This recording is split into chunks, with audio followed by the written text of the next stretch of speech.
Feliz día para todos.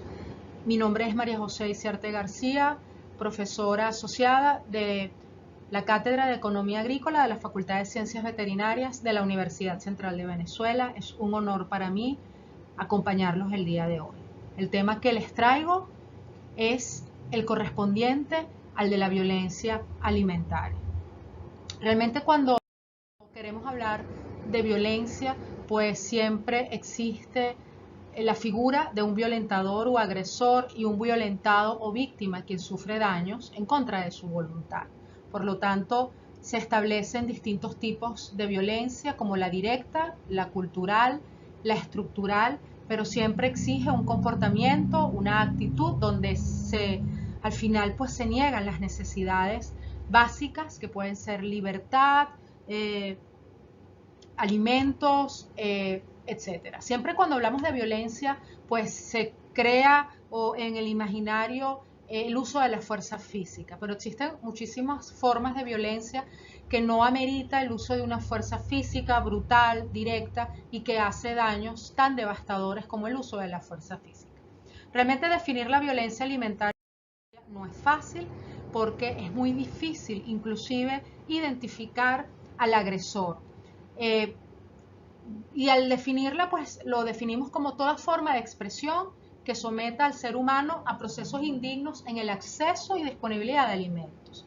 Es decir, es un sometimiento constante, crónico, al colectivo, que de alguna forma restringe, limita, controla y condiciona la adquisición de alimentos. Y eso viola todo derecho humano básico fundamental de alimentarse con un proceso digno, como lo contempla pues lo establecido en los derechos humanos a nivel mundial. Eh, Al conceptualizar la violencia alimentaria, pues obviamente, como es de difícil identificación en algunas ocasiones, identificación en sus formas de expresión, en su aplicación y en el agresor que la ejecuta, pues sobre todo si el agresor es un Estado, un gobierno, entonces realmente quisimos en la presente investigación conceptualizarla para definirla, para establecer límites y sobre todo para definir sus formas de expresión. La violencia alimentaria está comprendida dentro de la violencia estructural de Galtung como una violencia estructural, ¿okay? Que es ese conjunto de estructuras, tanto físicas como organizativas, que no permiten la satisfacción de las necesidades humanas básicas, supervivencia, alimentación, bienestar, libertad, derecho a la salud, etc. Entonces, la violencia estructural es aquello que provoca que las realizaciones efectivas, somáticas y mentales de los ciudadanos, de los seres humanos, estén muy por debajo de sus realizaciones potenciales. Insisto, la violencia alimentaria es difícil identificarla, es complicado luchar contra ella.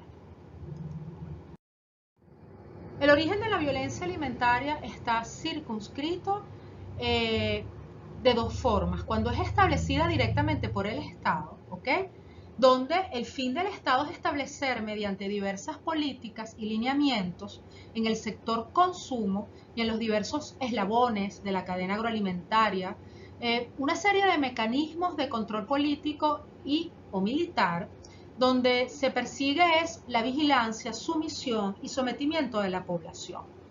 A veces cuando se imponen restricciones o normativas muy estrictas en la cadena agroalimentaria y no se permite el debido flujo que debe existir en la transformación del insumo, producción, distribución y consumo, esa excesiva rigidez produce distorsiones en la cadena agroalimentaria y esas distorsiones pueden incluso desencadenar en violencia alimentaria porque empiezan los inconvenientes de disminución en la oferta, escasez y por lo tanto vienen entonces las regulaciones para la adquisición de productos y en esas regulaciones es donde se puede caer en procesos indignos de adquisición de alimentos. Existe otro tipo de violencia alimentaria en su origen que es de carácter privada comercial. Allí se establece con mecanismos en el suministro alimentario, es decir, en la forma de adquisición de los alimentos por parte del consumidor por reglas muy sectoriales establecidas por el sector comercial privado o el distribuidor de alimentos, que en algunos gobiernos pues ha sido establecido incluso a modo privado o particular, como consecuencia a su vez directa de una presión gubernamental de coerción y amenaza. Entonces imponen reglamentos de la adquisición en el establecimiento, donde puede haber colas forzosas, en condiciones climáticas inclementes, marcación de los ciudadanos, etcétera, etcétera. Entonces existen diversas formas de expresión de violencia alimentaria que las quisimos conceptualizar.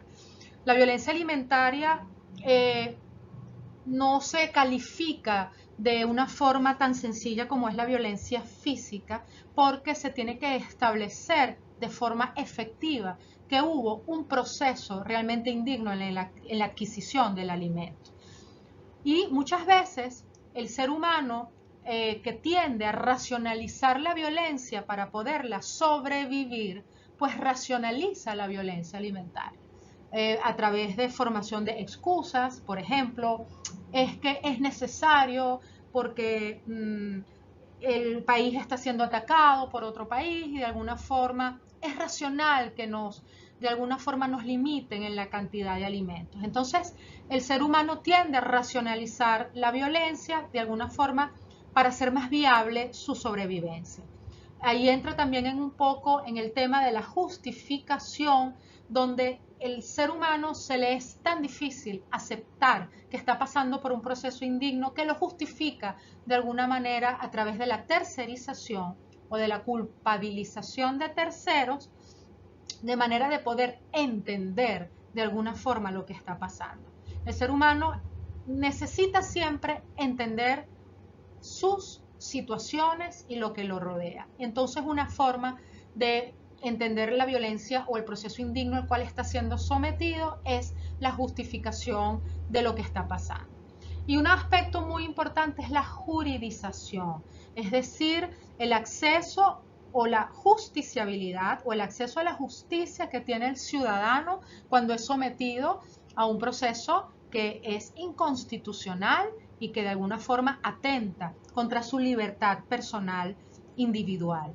Entonces, la justiciabilidad en torno a este tema de violencia alimentaria es muy complicado porque el consumidor, y hablo del caso particular de mi país, Venezuela, el consumidor está irremediablemente desasistido. Y de alguna forma, entonces, los procesos de justiciabilidad deben garantizarse para proteger y para ofertar un marco legal al consumidor que lo proteja y prevenga este tipo de situaciones que se pueden dar en los países. La violencia alimentaria también es una consecuencia de la inseguridad alimentaria y va decantando en una serie de distorsiones que se presentan bajo estas distintas formas de expresión. Una de las categorizaciones de la violencia alimentaria son las formas de expresión físicas, donde se establece un forzamiento a realizar la adquisición de alimentos bajo condiciones humanas inclementes, más de 10 horas de pie bajo condiciones climáticas inclementes, de sol, lluvia, estando de pie durante muchas horas, asignación de cupos que no son los adecuados con un nivel nutricional, marcaje con números, marcajes corporales, etcétera. Son formas de expresión físicas donde se violenta de forma física al ciudadano para que él pueda tener acceso a los alimentos. Otra de las formas de violencia alimentaria son las económicas, donde hay escasez de productos, inflación, pulverización del poder adquisitivo, y eso por supuesto trae una serie de consecuencias desoladoras para cualquier país, como las consecuencias desoladoras de Venezuela, como es un aumento desmesurado de la desnutrición, de la malnutrición, de la emaciación y una serie de incidencia de prevalencia de enfermedades subsecuentes y el agravamiento de enfermedades preexistentes. Existe una serie de formas de expresión morales de violencia alimentarias, como es la discriminación en el acceso a alimentos por ideologías políticas,